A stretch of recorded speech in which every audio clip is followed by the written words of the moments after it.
రాజకీయాలు రాను రాను ఇలాగా దుర్భాషలతోటి వ్యక్తిగత విమర్శలతోటి ఇలా దిగజారిపోతున్నాయి చిరంజీవి గారు. ఇది కాదు, ఇది ఆ హుందాతనం ఉండాలి.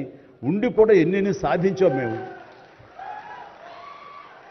అది ఇదవుతున్నట్టు ఎంత మదన పడుతున్నారంటే వన్ కూర్చున్నప్పుడు ఆయనతో నాతో చెప్పినప్పుడు ఇప్పుడు కూడా అలాగే అయిపోతుంది. అలా అవ్వకుండా ఉంటే బాగుంటుంది అంటే అలాంటి అవ్వకుండా ఉంటే బాగుంటుందన్న ప్రయత్నంలో నేను కూడా మిమ్మల్ని ఇన్స్పిరేషన్గా తీసుకుని నేను వెళ్ళినవాడేనండి. కానీ ఆ ధాటికి ఆ మాటలకి మాట పడటం మాట అనటం ఇది నా వల్ల కాదు, మీలాగనే.